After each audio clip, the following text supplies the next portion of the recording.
this video we are going to show different ways of elevating entities with MDT. The starting point is a 2D mapping composed of point and linear entities.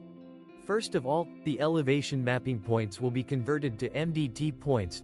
To do this, convert drawing objects is run. If the type of entity to be converted is not known, text, circle, block, the object is graphically selected and automatically becomes active. In this example, it is a CAD point in the PT layer. If the point is in 3D, the elevation of the point is inherited, otherwise it adopts the elevation that indicates the closest text that is specified in the elevations attribute layer. It is designated graphically, it is in the Z layer.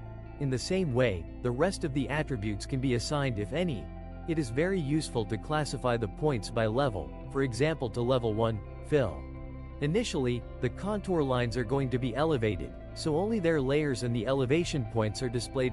Now, click on Utilities, Objects Elevation is executed. In the command line, B is typed to display the elevation toolbar, and in the last button, Options, is activated to change the color of the elements to be elevated in order to visually check the process.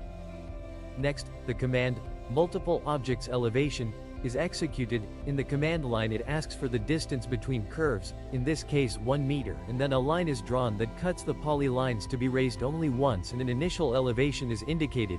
This is assigned to the first cut and successively for the rest of the cuts, increasing the equidistance in each cut. The process is repeated while the equidistance remains. Finally, the result is verified by manually labeling the contour lines in several curves and comparing them with elevation points. Once verified, the color is updated to the layer color. For singular contour lines, polylines or entities such as this box, they can be raised easier using constant elevation. The elevation is typed in and the elements to be erased or selected, including blocks. As this point is not a terrain point, it will be changed to level information, to exclude it from the triangulation when creating the surface later.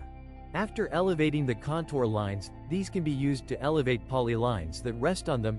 To do this, execute elevate polylines to adapt to contour lines, specify the layers from which the elevation is to be read and select, for example, graphically the entities to be elevated. The intermediate vertices of these polylines are interpolated between the different contour lines. For polylines with known elevation at the ends, the command ends is run where the elevations of all the vertices along the polyline is interpolated. Both elevations are typed in and what happens at the intermediate vertices is verified. However, if we also know some intermediate vertices, variable is better used. A cross is displayed to visualize the active vertex and the elevation of the known ones is typed in and interpolated in the intermediate ones. Likewise, by R options, it is possible to assign the elevation graphically by reference to an entity instead of typing it in. Once the elevation process is finished, the surface is created by triangulating the elevation points, the 3D polylines as break lines by layers, and of course the contour lines, activating the option to eliminate flat triangles. Once it is obtained, it is checked and it is observed how it behaves adjusting to the elevated objects. In the area of this box the surface is not changed. To include it, a parallel displacement is made at the same level, 5 cm outwards, and only the vertices of the new polyline are projected on the surface. It is triangulated again, including the layer, box, and the new break line, and it can be seen how the box is now included in the triangulation. Similar functionality to this command can be found in the commands for editing breaklines, which are a little more developed, allowing the use of the MDT points elevations or selection by layers. The rest of the entities are projected to adopt the surface elevation. Finally, the inclined command is displayed, which is very useful for elevating any entity as if it were projected on an inclined plane. For example, a possible future platform is drawn that is to be raised to the specific elevation with a specific slope towards the interior of the plot.